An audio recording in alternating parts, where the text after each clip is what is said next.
तो दोस्तों 3 साल के इंतजार के बाद फाइनली अब पुष्पा मूवी का सेकंड पार्ट रिलीज हो गया है, जिसने पहले ही दिन सभी बॉक्स ऑफिस रिकॉर्ड तोड़ दिए हैं।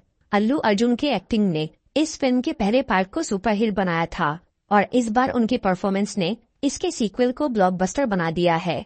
एक्शन और एंटरटेनमेंट से भरपूर यह मूवी पहले से भी ज्यादा बड़ी और इंटरेस्टिंग है। अगर आप इस फिल्म को अच्छी तरह समझना चाहते हैं तो ये वीडियो देखते रहिए। आज मैं पुष्पा 2 द रूल मूवी को शॉर्ट में एक्सप्लेन करूंगा, तो चलिए शुरू करते हैं।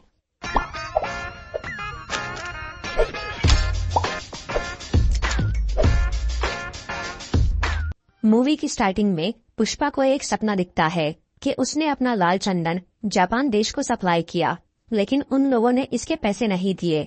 इसकी वजह से पुष्पा जापान जाता है और उस गैंग से लड़ता है जिन्होंने वो माल खरीदा था, लेकिन लड़ते वक्त पुष्पा को गोली लग जाती है।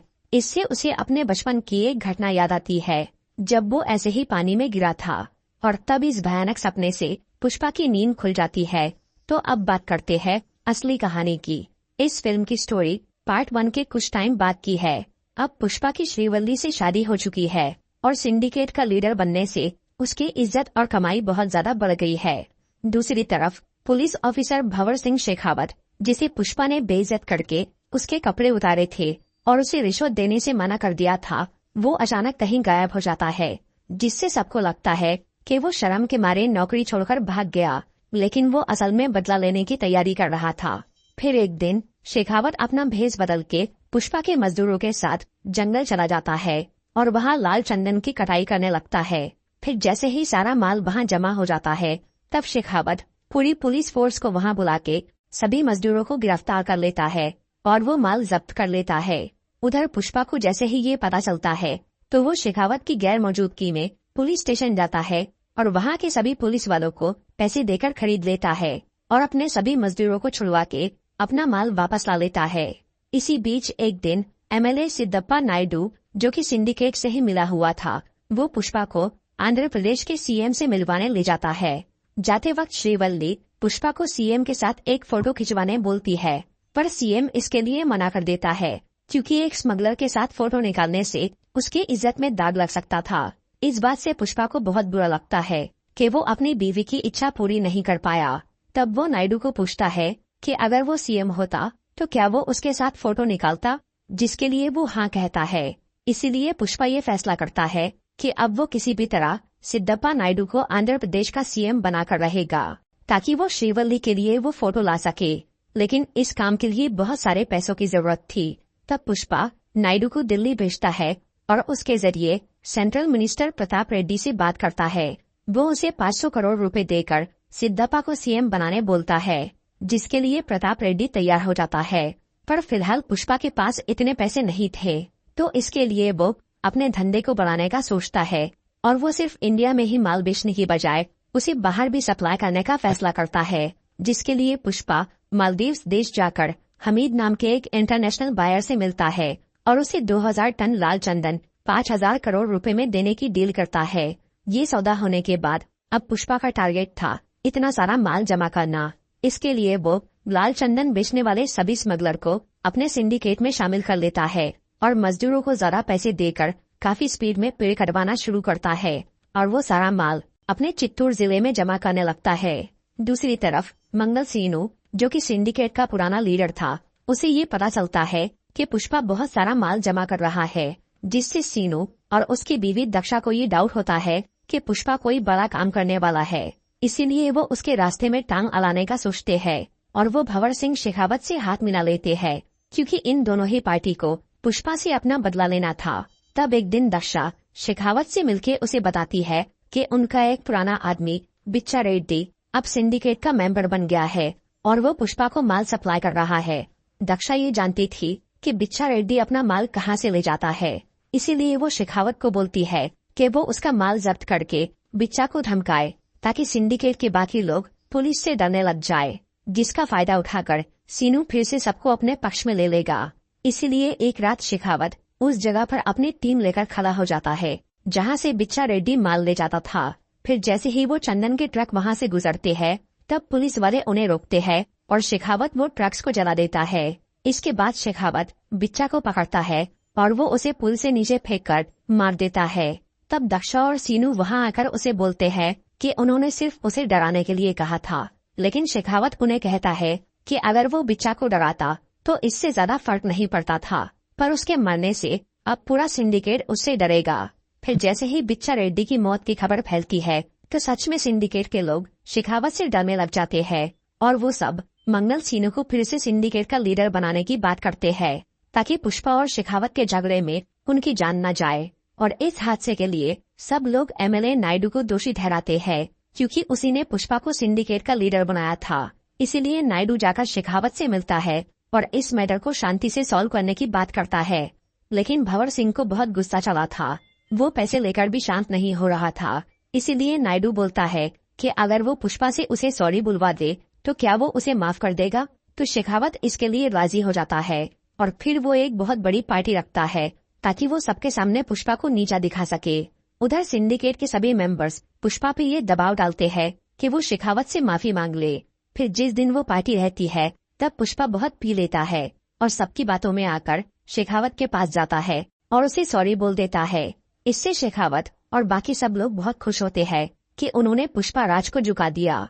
लेकिन सॉरी बोलने के बाद घर जाते वक्त पुष्पा को होश आता है और उसे ये महसूस होता है कि उसने बहुत बड़ी गलती कर दी। इसीलिए वो दोबारा उस पार्टी में जाता है और शेखावत को एक स्विमिंग पूल में गिराकर वहां टॉयलेट कर देता है। इसकी वजह से शेखावत बहुत भड़क जाता है और पुष्पा को मारने की कोशिश करता है। तब सब लोग उसे शांत करते हैं। फिर शेखावत पुष्पा को बोलता है कि अब वो उसे मारेगा नहीं, बल्कि वो उसका सारा माल जब्त करके उसे कंगाल कर देगा। इस पे पुष्पा भी उसे चैलेंज करके बोलता है कि अगले सोमवार को उसका 2000 टन माल चेन्नई जाने वाला है। अगर उसने एक भी लकड़ा पकड़ लिया तो वो खुद सिंडिकेट छोड़ के फिर से मजदूर बन जाएगा। फिर जब सोमवार का दिन आता है तब शेखावत अपनी पूरी पुलिस की फौज लेकर हर चेक पोस्ट की घेराबंदी कर देता है और वहाँ उन ट्रक्स के आने का इंतजार करता है। लेकिन जब वो माल वहाँ से नहीं गुजरता तब उन्हें डाउट होता है और वो नदी में देखते हैं जिसके अंदर पानी नहीं था, क्योंकि पुष्पा ने नदी को खाली करा दिया था और वो वहाँ से अपने ट्रक भेज रहा था। शेखावत को जैसे ही ये समझ में आता है तो वो अपनी टीम को नदी के रास्ते भेजकर उन ट्रक्स को पकड़ने बोलता है, लेकिन पुष्पा के साथी उनका रास्ता रोक देते हैं। तब शेखावत खुद अकेला किसी तरह उन ट्रक्स के सामने पहुंच जाता है और वो उन पे हमला करके पूरा माल पकड़ लेता है। फिर वो सीनू और दक्षा को वहां बुलाकर सेलिब्रेट करता है और मीडिया को बताता है कि उसने पुष्पा का 2000 टन माल पकड़ लिया है। पर तभी सीनू उसे बोलता है कि वो असली माल नहीं है, बल्कि एक दूसरा सस्ता लकड़ा है जो कि लाल चंदन जैसा ही दिखता है। फिर पुलिस वालों को एक बैलगाड़ी मिलती है जो कि वो माल पकड़ते वक्त बीच में आई थी। शेखावत जब उसे चेक करता है तो उसे पता चलता है कि वो बैलगाड़ी लाल चंदन से बनी है। मतलब पुष्पा ने असली माल को बैलगाड़ियों का रूप देकर उसे चेन्नई भेजा था और वो ट्रक्स में नकली माल भर के पुलिस का ध्यान भटकाया था। तभी पुष्पा वो पुलिस स्टेशन के सामने आता है और शेखावत का मजाक उड़ाता है। फिर वो उस बैलगाड़ी को बॉम्ब से तबाह कर देता है ताकि पुलिस को एक भी टुकड़ा न मिले। इस सब के बीच एक दिन काली माँ की बहुत बड़ी पूजा होती है, जहाँ पुष्पा के परिवार वाले और दोस्त सब लोग जमा होते हैं। वहाँ अचानक सबको पता चलता है कि श्रीवल्ली प्रेग्नेंट है। ये सुनकर पुष्पा माँ काली का रूप लेता है और पूजा में नाच के अपने लिए एक बेटी की प्रार्थना करता है। क्योंकि पुष्पा का कोई सरनेम नहीं था, इसीलिए वो चाहता था कि उसे एक बेटी हो ताकि शादी के बाद उसे नया नाम मिल सके। तभी वहाँ पूजा के बाद कुछ गुंडे मिलके पुष्पा के सौतेले भाई मोहन की बेटी को छेड़ते हैं, जिसकी वजह से पुष्पा उन सबको बहुत मारता है। लेकिन इसके बावजूद भी मोहन इससे खुश नहीं होता और वो पुष्पा को अपने परिवार से दूर रहने बोलता है। तब श्रीवल्ली मोहन की बहुत बेइज्जती करती है और वो लोग वहाँ से चले जाते हैं। इस सब के बाद पुष्पा अपने माल को चेन्नई से आगे रामेश्वरम भेजता है, जहाँ से वो चंदन श्रीलंका जाने वाला था और वहाँ से मालदीव्स का हमीद उसे दूसरे देशों में बेचने वाला था। वो 2000 टन माल कहाँ है ये बात सिर्फ जक्का रेड्डी ही जानता था। इसीलिए जब जक्का रामेश्वरम जाता है तब शेखावत अपना एक आदमी उसके पीछे भेज के ये पता लगा लेता है कि वो माल कहाँ है।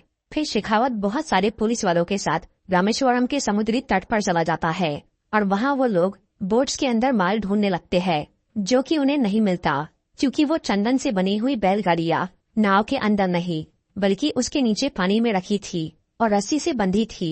इसीलिए जैसे ही वो पुलिस वाले बोट से बाहर आते हैं, तब वो नाव वाले उस माल को लेकर श्रीलंका की तरफ बढ़ने लगते हैं, जो कि वहाँ से पास में ही था। शेखावत उन बोट्स का पीछा करता है, लेकिन वो लोग बॉर्डर क्रॉस कर लेते हैं। उन फिशिंग बोट्स को बॉर्डर क्रॉस करना अलाउड था, लेकिन इंडियन पुलिस वाले वहाँ नहीं जा पाते। फिर वो सारा माल श्रीलंका पहुँच जाता है, जिसके कुछ दिनों बाद हमीद पुष्पा को 5,000 करोड़ रुपए दे देता है, जिसमें से 500 करोड़ वो सेंट्रल मिनिस्टर प्रताप रेड्डी को भेजता है, जो कि सिद्धप्पा नायडू को आंध्र प्रदेश का सीएम बना देता है। फिर नायडू सीएम बनने के बाद तुरंत पुष्पा के घर जाकर उससे मिलता है और उसके पूरे परिवार के साथ फोटो खिंचवाता है। दूसरी तरफ शेखावत अपनी हार से बहुत परेशान हो गया था और अब जल्द ही मीडिया को ये पता चलने वाला था कि पुलिस ने जो माल पकड़ा था वो सब नकली है। इस बदनामी से शेखावत काफी डर जाता है और वो इस राज के खुलने से पहले ही वो नकली माल को जलाने का फैसला करता है। लेकिन उसे ये लगता है कि अगर उसने ऐसे ही वो लकड़ियों को जला दिया तो लोग समझ जाएंगे कि ये काम खुद पुलिस ने किया है। इसीलिए शेखावत वो नकली चंदन के गोडाउन में आग लगाता है और खुद भी उसके साथ जल के आत्महत्या कर लेता है, क्योंकि अब वो और ज्यादा बेइज्जती नहीं सह सकता था। इसीलिए वो पुष्पा से हार मान के मर जाता है। उधर पुष्पा के घर में सब सही चल रहा था, लेकिन फिर एक दिन अचानक उसके भाई मोहन की बेटी कावेरी को कुछ गुंडे किडनैप कर लेते हैं और वो मोहन से 2 करोड़ रुपए की मांग करते हैं। ये वही गुंडे थे जिन्होंने पूजा के दिन कावेरी को छेड़ा था और पुष्पा ने उन्हें मारा था। इसीलिए अब वो अपना बदला लेने के लिए कावेरी को किडनैप कर लेते हैं, क्योंकि उन्हें ये मालूम था कि मोहन पुष्पा का भाई है। इसीलिए उसकी बेटी को उठाने से पुष्पा उनके सामने जरूर आएगा। फिर मोहन की बीवी पुष्पा के घर जाकर उससे मदद मांगती है। तब पुष्पा पूरे शहर की नाकाबंदी कर देता है और वो अपने आदमियों को सभी जगह कावेरी को ढूंढने बोलता है। इसके साथ ही वो टीवी पर लाइव आकर उन गुंडों को धमकी देता है कि अगर उस लड़की को कुछ हुआ तो वो उन्हें छोड़ेगा नहीं। इसी दौरान प्रताप रेड्डी जाकर सीएम नायडू से मिलता है और उसे कहता है कि वो पुष्पा को ये सब रोकने बोले, क्योंकि उन गुंडों का लीडर उसका भतीजा बुग्गा रेड्डी है। ये सुनकर नायडू काफी डर जाता है, क्योंकि प्रताप रेड्डी बहुत खतरनाक आदमी था और उसके भतीजे को कुछ भी होने से सीएम और सिंडिकेट मुश्किल में पड़ सकते थे। इसीलिए नायडू पुष्पा को कॉल करके उसे बुग्गा का पीछा छोड़ने बोलता है, लेकिन पुष्पा ये बात नहीं मानता और वो बुग्गा के बताए हुए एड्रेस पर पैसे लेकर अकेला पहुंच जाता है। वहाँ उन सब गुंडों ने पुष्पा को मारने का प्लान बनाया था, इसीलिए वो पैसे लेकर भी पुष्पा के हाथ पैर बांध देते हैं और उसे पीटना चालू करते हैं। इसके अलावा वो कावेरी के साथ भी बुरा सलूक करते हैं। तब पुष्पा हाथ पैर बंधे होने के बावजूद भी उन सबको मारना शुरू करता है। फिर वो अपनी रस्सी काट के सभी गुंडों को खत्म कर देता है। आखिर में वो बुग्गा को मारने ही वाला था, पर तब केशव और बुग्गा का बाप वहाँ आकर पुष्पा को रोकने की कोशिश करता है, लेकिन फिर भी वो उसे मार डालता है। तब बुग्गा का बाप गुस्से में कावेरी को वहाँ से ले जाने लगता है।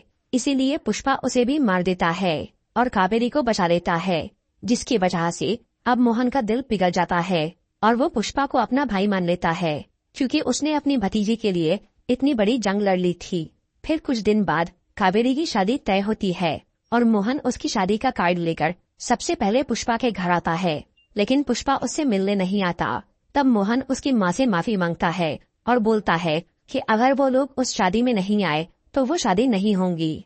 फिर मोहन वहाँ से चला जाता है और श्रीवल्ली वो शादी का कार्ड पुष्पा को दिखाती है, जहाँ परिवार के लोगों में पुष्पा के घर वालों का भी नाम शामिल था। ये देखकर पुष्पा का भी दिल पिघल जाता है और वो मोहन को माफ कर देता है। इसके बाद शादी का दिन आता है, जिसमें पुष्पा और उसके घर के सब लोग जाते हैं और पूरा परिवार एक हो जाता है। दूसरी तरफ प्रताप रेड्डी के घर में उसके भाई और भतीजे की शोक सभा चल रही थी, जहाँ सिंडिकेट के कई लोग और पुष्पा के सभी दुश्मन आए थे। वहाँ जॉली रेड्डी भी जाता है, जिसे पिछले पार्ट में पुष्पा ने पीटकर बहुत घायल कर दिया था। जॉली अब थोड़ा ठीक हो गया था, इसीलिए वो पुष्पा से बदला लेने के लिए प्रताप रेड्डी से मिल जाता है। इसके अलावा प्रताप रेड्डी ने एक नए आदमी से हाथ मिला लिया था, जो कि कावेरी की शादी में गिफ्ट के रूप में एक बॉम्ब भेजता है और उसे दूर खड़े होकर ब्लास्ट कर देता है। ये आदमी शेखावत भी हो सकता है, जो कि अब तक मरा नहीं हो, या फिर पुष्पा का कोई और दुश्मन। उस बॉम्ब ब्लास्ट में शायद पुष्पा के परिवार वाले मर जाएंगे और वो अकेला जिंदा बच जाएगा, क्योंकि अब इस मूवी का तीसरा पार्ट आने वाला है, पुष्पा 3 द रैम्पेज, जिसमें पुष्पा अपने परिवार वालों की मौत का बदला लेगा। तो दोस्तों, ये था पुष्पा 2 मूवी का एक्सप्लेनेशन। अगर आपको ये वीडियो अच्छी लगी हो तो इसे लाइक और शेयर जरूर करिए और ऐसी ही इंटरेस्टिंग वीडियोस देखने के लिए सब्सक्राइब कीजिए हमारा चैनल और इस बेल आइकन को दबाइए ताकि आपको हमारी वीडियोस सही टाइम पर मिल सके। I'm walking alone, the streets are empty. The only thing I can see is my home silhouette. I'm getting stronger, step by step. The clock is ticking, but there's no time for me.